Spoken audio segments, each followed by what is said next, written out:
திரைத்துறையில் நடித்து முடித்துவிட்டு ஒரு கிட்டத்தட்ட ஒரு 35 ஆண்டு காலம் திரைத்துறையில் நடித்து தன் இளமை காலம் முழுவதும் பொருள் ஈட்டி சம்பாதித்துவிட்டு தற்போது அரசியலுக்கு வருகிறீர்கள், வரவேற்கிறோம். ஆனால் வந்த உடனே நேராக நாங்கள் செயின் சார்ஜ் கோட்டைக்கு தான் போவோம்னு சொல்கிறீங்களே, உள்ளூராட்சி, நகராட்சி, மாநகராட்சி பதவிகளுக்கு போக மாட்டிங்களா என்கிற அரசியல் ரீதியான விமர்சனங்களை நான் முன்வைத்திருக்கிறேன்.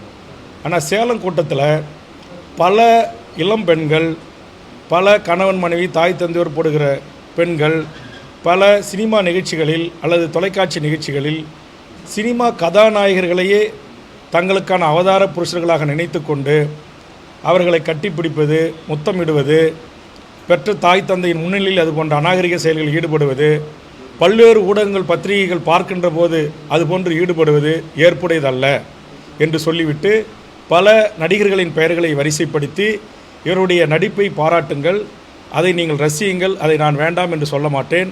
ஆனால் பெற்றோர்களாகிய நீங்கள் இதுபோன்று நீங்கள் பெற்று வளர்த்து ஆளாக்கிய குழந்தை செல்வங்களை, பெண்களை, குறிப்பாக பெண்களை நீங்கள் இதுபோன்று அரிதாரம் பூசிய சினிமாக்காரர்களிடம் நீங்கள் அதிக அட்வான்டேஜ் எடுத்துக்கொள்வதற்கு அனுமதிக்கக்கூடாது. இது தமிழுடைய பண்பாடு அல்ல, நாகரிகம் அல்ல.